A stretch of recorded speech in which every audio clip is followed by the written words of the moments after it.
I welcome my guest speaker, Dr. Shashi Tharoor, third-term Member of Parliament from Thiruvananthapuram. He is the best-selling author of 24 books, both fiction and non-fiction. He was former Under-Secretary General of United Nations and a former Minister of State of Human Resource Development and for External Affairs in Government of India. He has won numerous awards including Pravasi Bharatiya Samman, a Commonwealth Writers' Prize, Crossword Lifetime Achievement Award. In 2019, Dr. Tharoor was also awarded with Sahitya Akademi Award in the category of English non-fiction for his book An Era of Darkness. He chairs Parliament's Standing Committee on Chemical and Fertilizer and has previously chaired the Standing Committee on External Affairs and Committee on Information Technology. If I continue introducing him, then I'll require a whole session. We are thankful to you, Dr. Shashi Tharoor, for accepting our invitation despite your busy schedule. He is known to all of you, so I'll not take more time. I present here Dr. Shashi Tharoor. And now I'll invite on the stage Termina Khandwala to introduce Farah Khan. Thank you.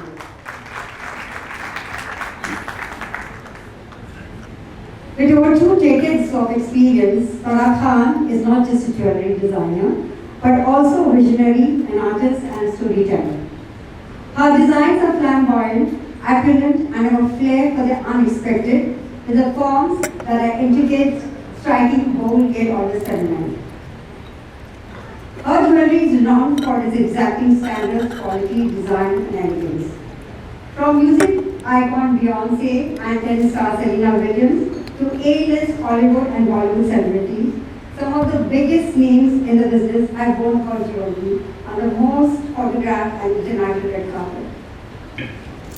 Farah is also featured in the UK-based digital algorithm on Twitter of the world's top most 250 influencers, among other prominent women like Hillary Clinton, Oprah Winfrey, and many others. Winner of the many prestigious awards and accolades that range from her professional achievements to Outstanding Women's Achievers Awards and Women of Substance Awards. She epitomizes the modern woman of today, one that is courageous, strong, that supports social causes to make a difference in someone's life, one that stands up for what she believes in. We welcome Ms. Farah Khan.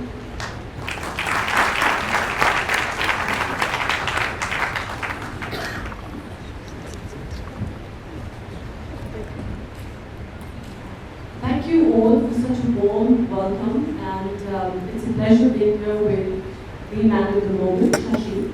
But before I begin, I'm going to say, ladies and gentlemen, today we're graced with the presence of a man who is a walking thesaurus, a cricket enthusiast, a relentless Twitter personality, and a skilled orator, all rolled into one. He's someone who can make the Oxford Dictionary look insufficient and is known for his farrago of erudition and eloquence. He is a loquacious writer and a kind of man who could make a riveting soliloquy out of a grocery list. The one and only, the Sultan of Vocabulary, the emissary of English, the cricket connoisseur, and the illustrious member of the Indian Parliament. Let's welcome the ever-charismatic Dr. Shashi Tharoor. Thank you, Farah. You give us a dictionary for all of those words. Thank you. I had to learn all those words to impress Shashi today. But Shashi, you've had quite a journey, a very long career, right from the UN to politics. Why the switch? Well, I mean, first things first, I lost the election to be UN Secretary General.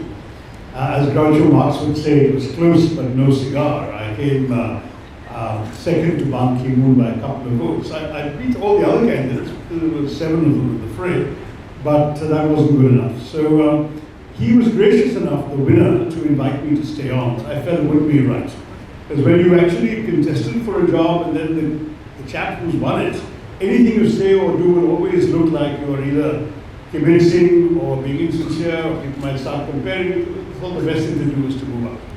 So I moved out, and at that point, some people had invited me to take on a rather lucrative consultancy.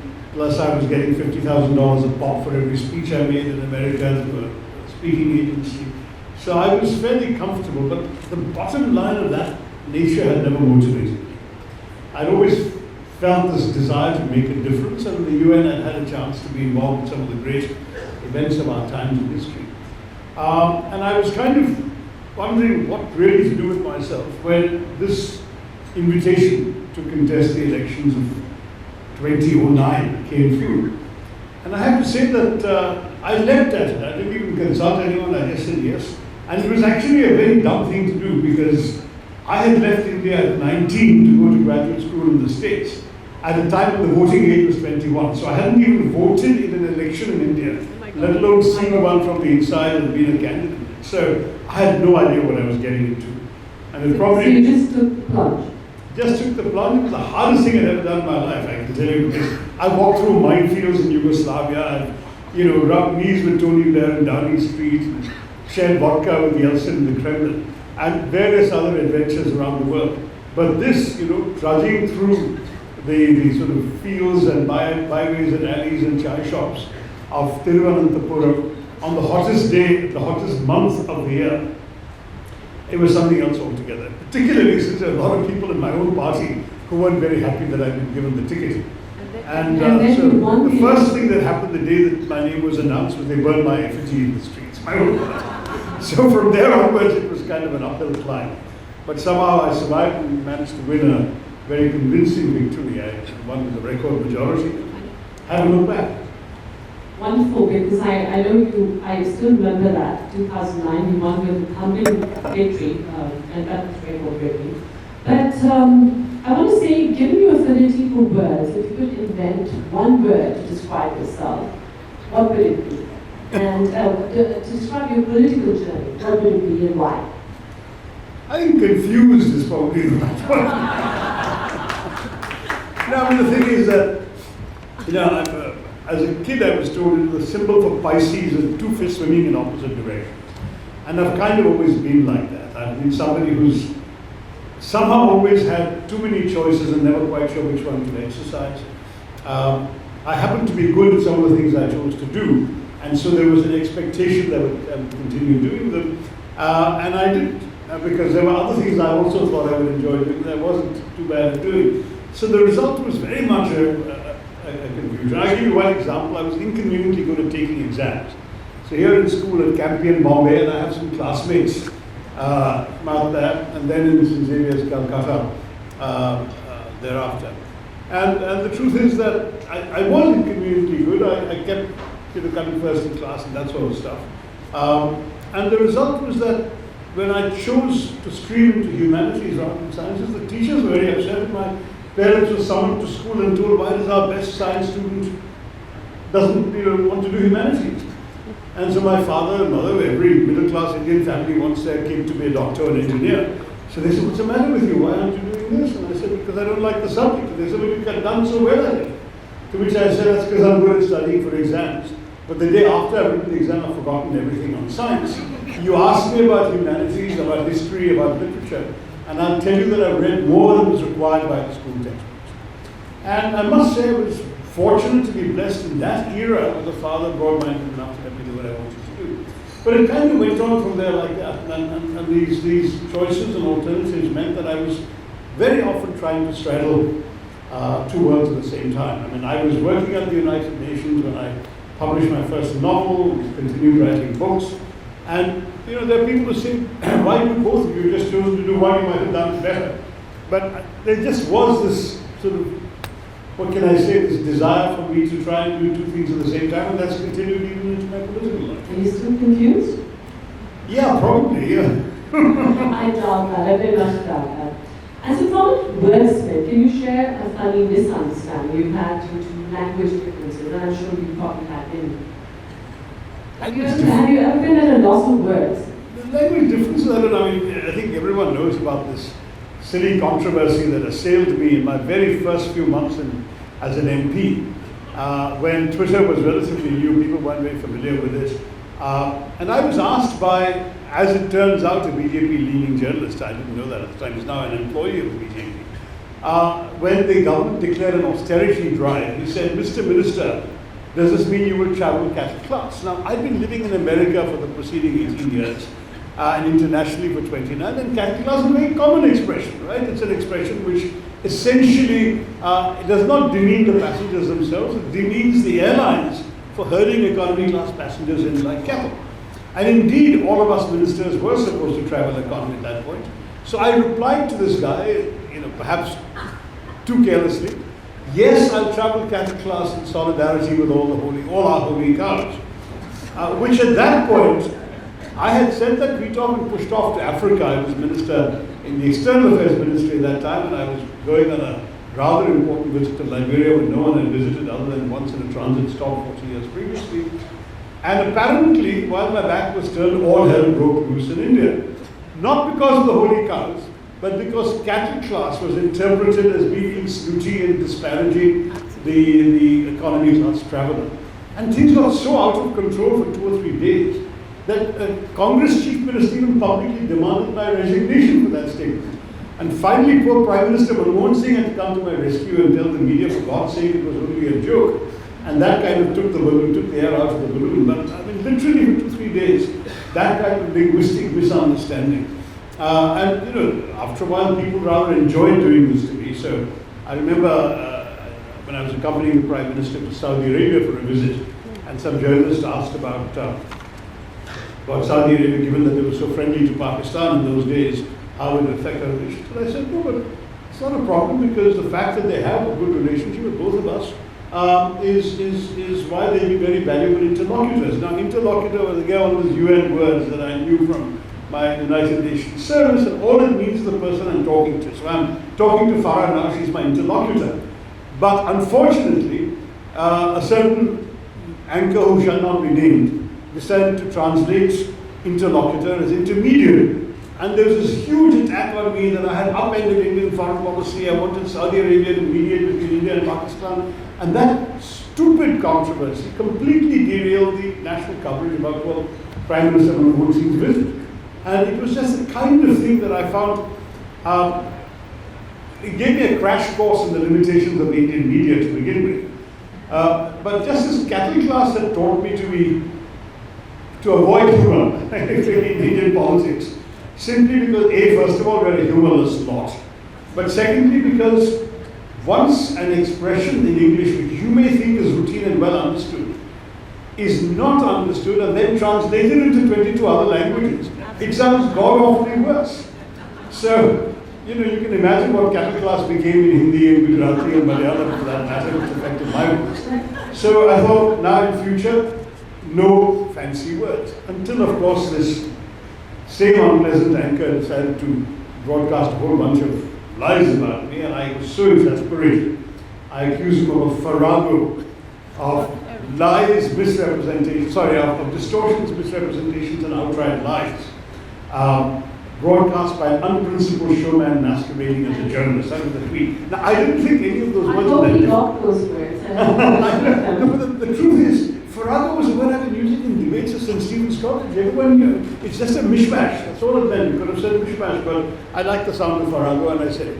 But the next thing I knew, there was a tweet from the Oxford English Dictionary saying, why is it that suddenly 1 million people have been searching for the meaning of this word and they're immediately seeing in India?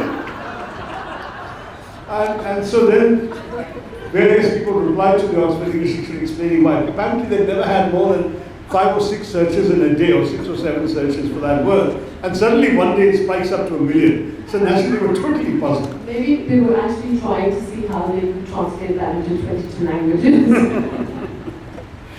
But Shashi, you've also been a subject of numerous memes online. Which one made you laugh and why? Oh, all of them make me laugh. I mean, unfortunately, I still have preserved my sense of humor, even if I don't advertise it too much. And I must say, these meme makers are so creative.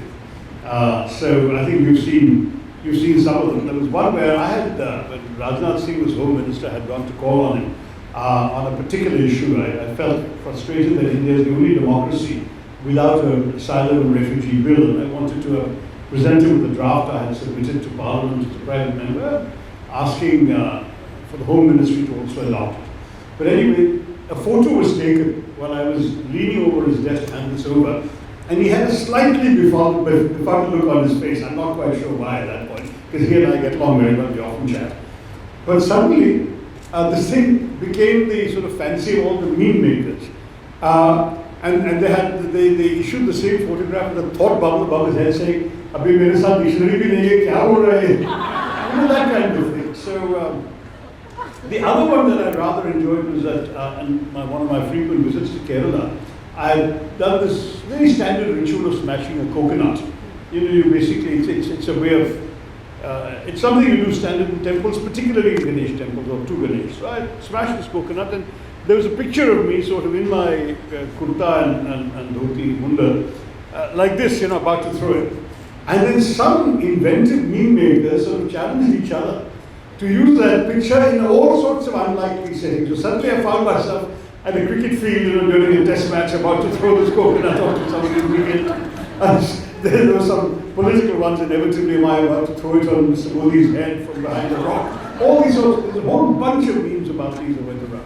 So I think the recent one I received was Amit Shah asking you if you wanted to join the BJP, and Shashi responds in very high English words that Mr. Shah hasn't probably heard, and then Mr. Shah turns around and says, "Arey yaar, you know, hi and love me," and that was so funny. the answer is no, but in any case. That's been going around a lot, so that's really fun. But you've been an author of 24 books and you're a voracious reader. If you were to trade lives with a character from one of your novels, which one it would be and why? Character from one of my novels, gosh. Because I've actually written sort of just 3 novels. So I'm not spoiled for choice, shall we say.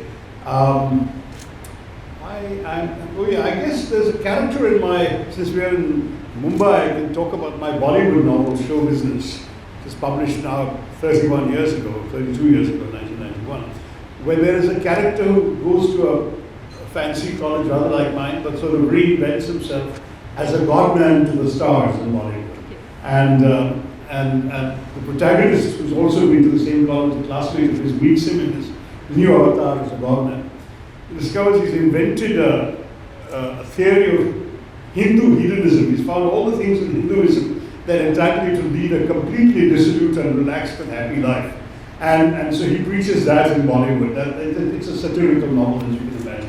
So it might be fun to do that for a day. Just go around Bollywood preaching hedonism and see how our stars react. They're practicing it anyway, so maybe they won't need it. Speaking of Bollywood, we have a very interesting question for you from the audience, the elegant Rotarian women in this audience. They want me to ask you, with your good looks and oratory skills, they want to know why you never thought of a career in Bollywood. Well, I mean, I left India rather young to begin with.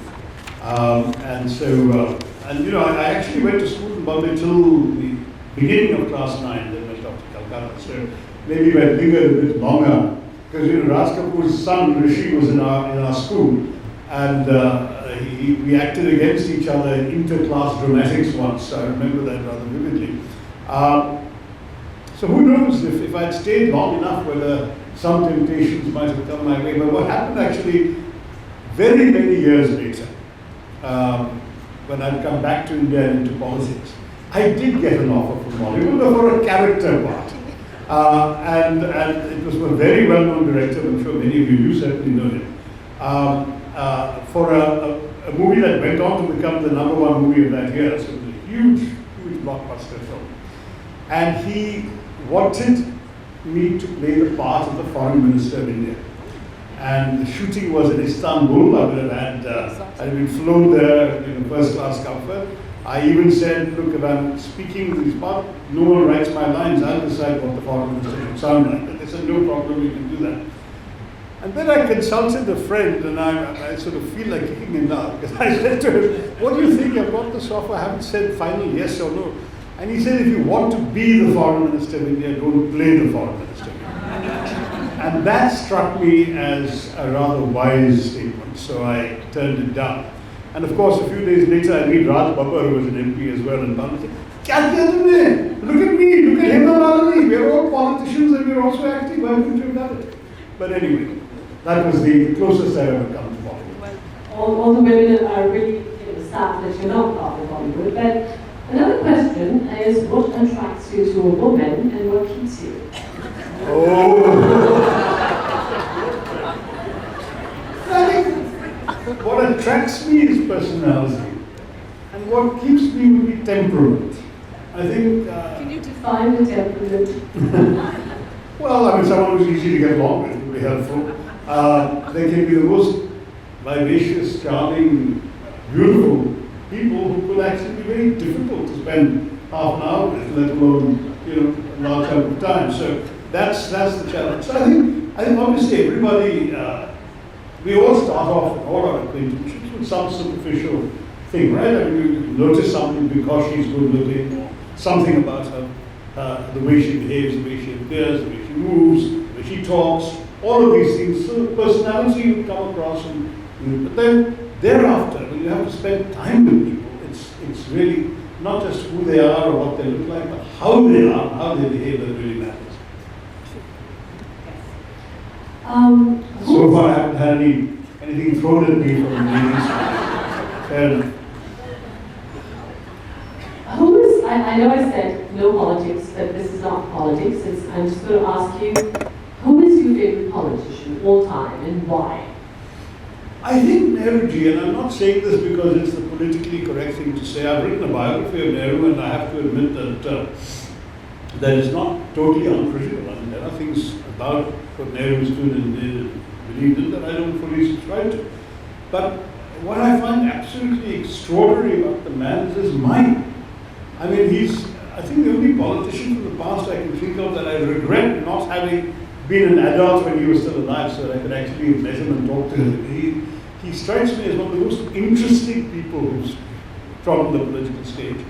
Well-read, amazing. I mean, for example, as a young man in England at Cambridge, he went to a social occasion and danced with a waitress just to find out what the lower classes are talking about. I'm not joking, he actually did that. He read widely and he had a tremendously retentive mind. So he wrote things like Glimpses of World History, letters to his daughter Indira, without actually having a single book or a source or a note in front of him.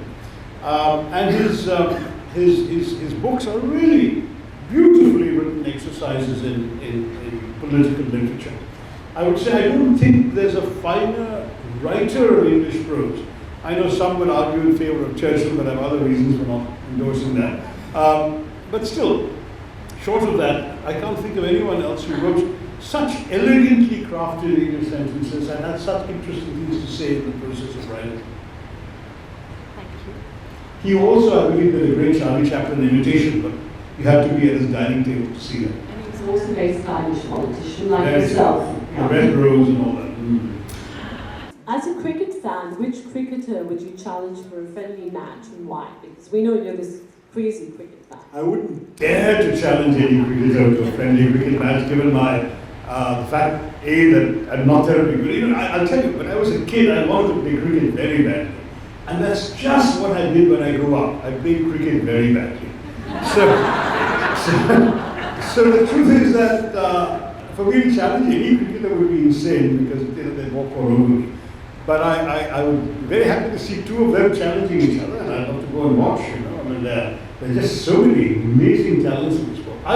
My dad took me to my first test match at the Brabant Stadium when I was 7 years old, and the Englishmen were touring India at that time, and they'd been so badly laid down by the runs, Delhi, they weren't in Delhi, they were in Bombay, that the Indian 12th man had to field for them. They couldn't literally put 11 men on the field.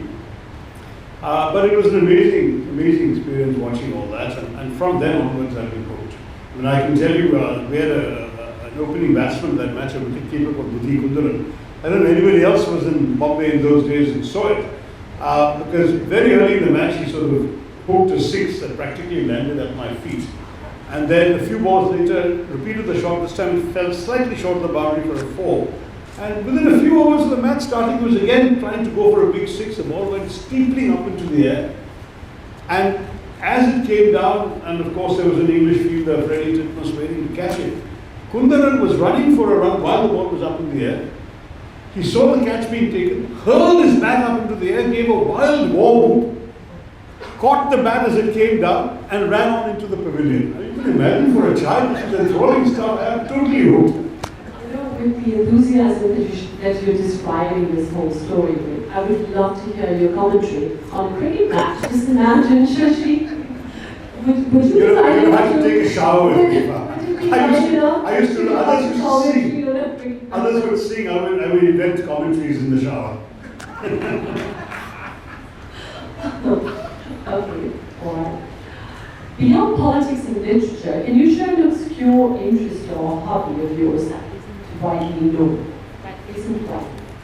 Wow. So I haven't acted for 45 years. I would love to get my hands on those films to see you. I mean, wouldn't you all want to see Shashi acting? Yeah. They did video it, but God knows where that video is now. You know. There was one hilarious moment when the furniture that we were using in the play was from IKEA. And those were the early days of IKEA. Not everyone was very talented in putting these things together. So at one point, during a crucial scene when I was sitting on the sofa with this middle-aged lady, mother or mother-in-law, the hero whom I was wooing, and who really was a middle-aged lady, the sofa gave way under us. We both sort of sank into the ground that way. At which point I leapt up and told her in my most sort of sleazy manner, I will fix it for you in the morning. And then they hastily sort of removed all the pieces from the stage in the play. And many people in the audience actually thought that was part of the script. So it worked. I'm sure you reinvented it. I have a last question for you before I'm going to throw the floor open to the audience. If there's some Rotarians here who would like to ask you questions and bring you further. So, your life is filled with accomplishments in various fields, but can you share a common bad moment from your life that left a lasting impression on you? Yeah, you mentioned this common man thing, and it suddenly struck me there's actually a moment that I witnessed, but didn't happen to me. You know Kofi Annan, who is the former Secretary General of the UN, wonderful man, walking down the street in Rome, when this lady runs up to him, and they were getting surrounded with 3-4 security or all of us. This lady runs up to him, bursting with excitement. Oh, I'm so thrilled to see you in person. I can't believe it. This is so wonderful. Can I have your autograph? And Kofi sort of smiles very modestly. All right, the lady wants an autograph, we'll do it. So he takes out his pen and she thrusts a piece of paper or something towards him. And he's just beginning to sign it. She said, I can't wait to tell my friends that I met Morgan Freeman. So Kofi signed a hand to the paper and I said, Kofi, what did you do? And he said, I had begun signing, said already written Kofi. But since she thought I was somebody else, I wrote Kofi Freeman. After all, I am a free man. Thank you, Shashi. That was an amazing conversation with you. And now I'd like to throw the floor open to the Rotarians. Thank you so much, Dr. Tharoor and Ms. Khan. Floor is open, and before that, may I request you all for a big round of applause.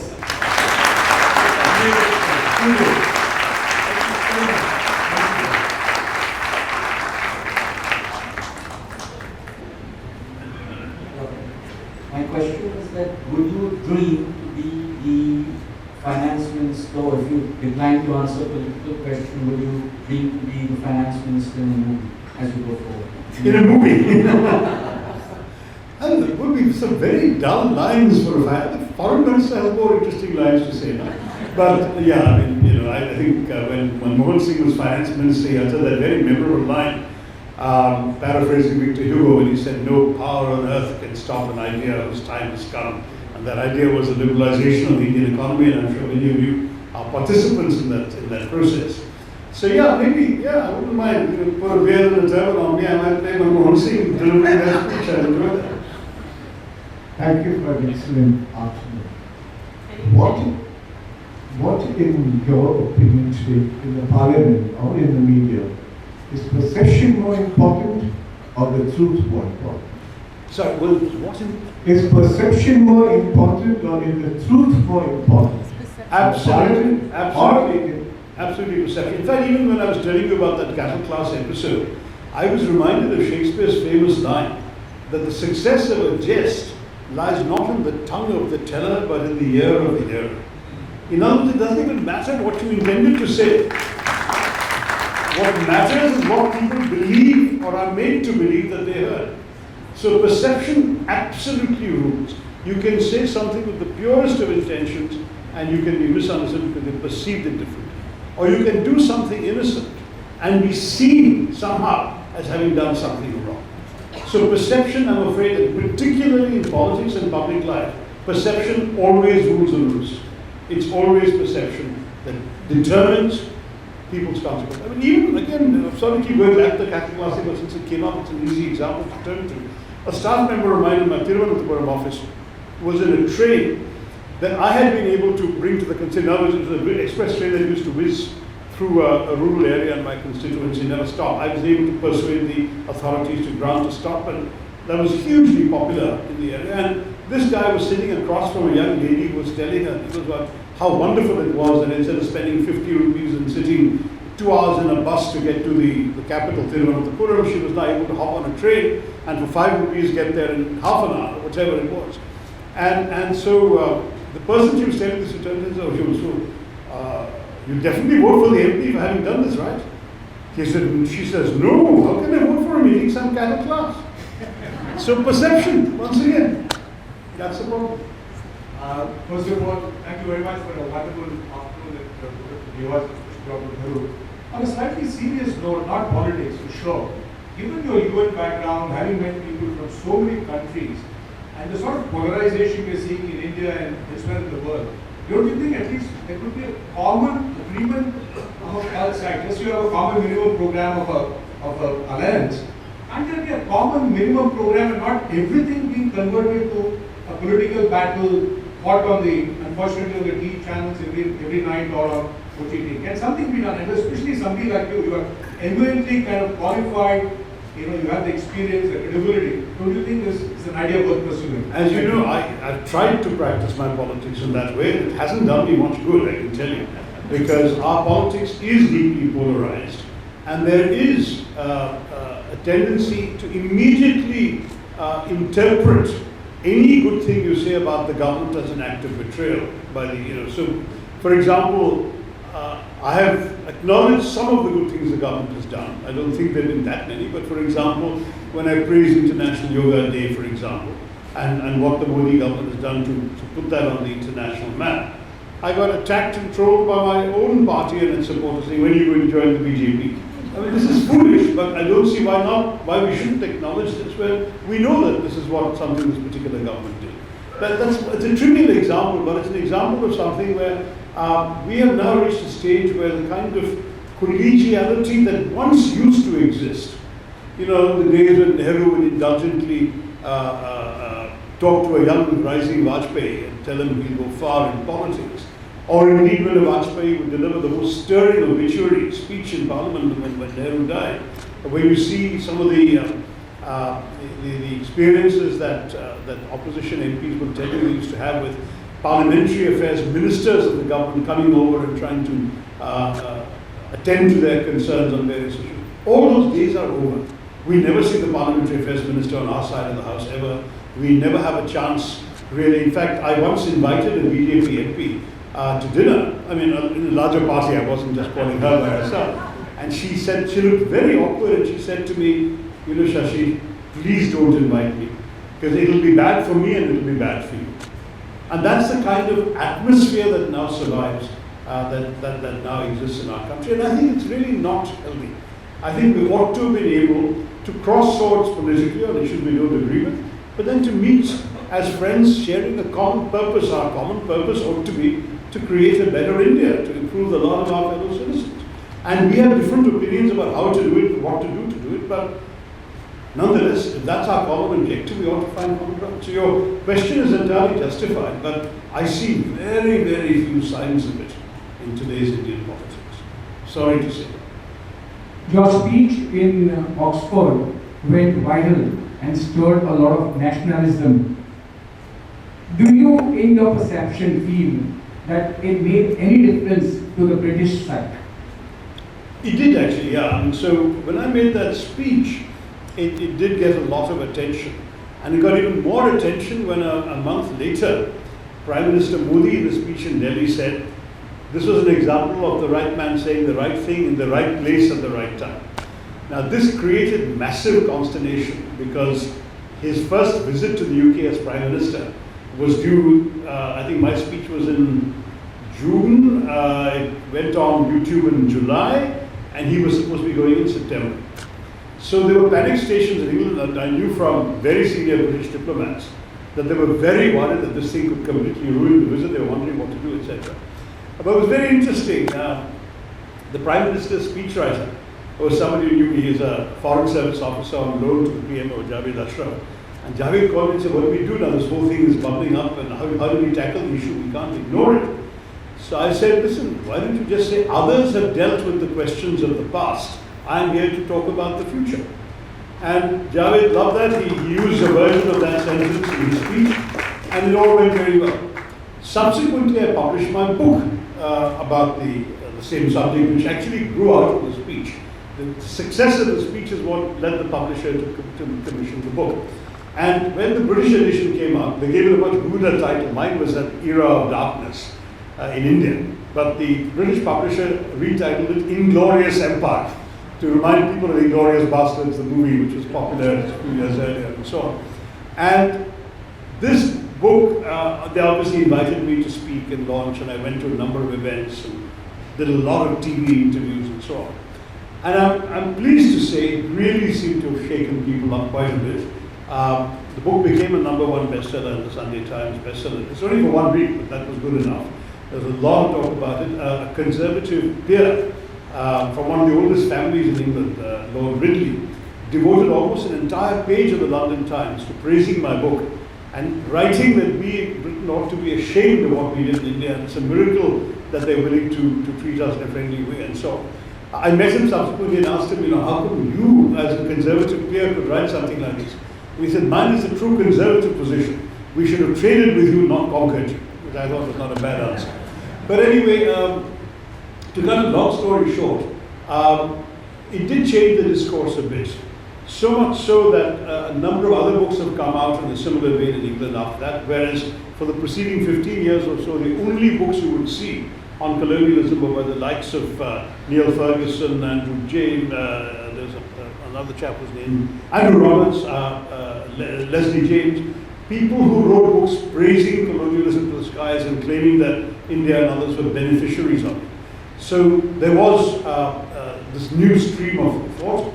Now it's gone so far, there's a backlash to that too. And now a professor at Oxford has written a book defending colonialism all over again. But at least there's a lively debate, and no one can pretend to be unaware of it. When I wrote my book, there had been a poll that said that 59% of young people in Britain thought that empire was a good thing and they would like to have it back. I don't think they'll get those kinds of numbers anymore, the way in which the discourse has changed in the UK.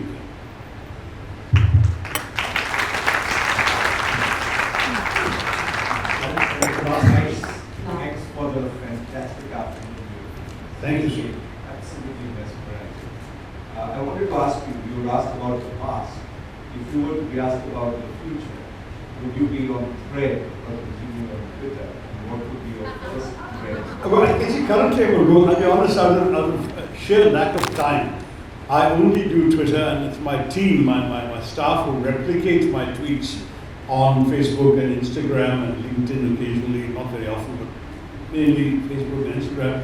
And now they've also opened an account in Threads, and they're populating it with material from my tweets. We'll have to see. I think certainly Threads is likely to overtake Twitter because Instagram already had colossally. And since Threads is linked to Instagram, even if a small percentage of the user base of Instagram comes on Threads, I'm told from the newspapers that they've already got 100 million users in the first week. And that will make a difference, I think, because that basically Twitter at peak had 28 million followers in India. Of course, Mr. Modi has doubled that number of followers, but he has a lot of NRIs batting for him. 28 million followers in India, and at that time Facebook had, I think, if I'm not mistaken, 200 million. Instagram is above 100 million already. So I would expect that Threads will overtake Twitter pretty good. I just want to say, Shashi, it's been a delightful rendezvous indeed, and an exhilarating journey through language, laughter, and fascinating anecdotes. You've shown us that politics and wordplay can indeed share the same stage. With your tales, you've added new dimensions to our thoughts and possibly new words to our dictionaries. Here's to hoping that our paths cross again in this vast catamount free of experiences we call life. Until then, keep charming the world with your wit and wisdom. You're too kind, Farah. You've been a wonderful interlocutor. Thank you very much.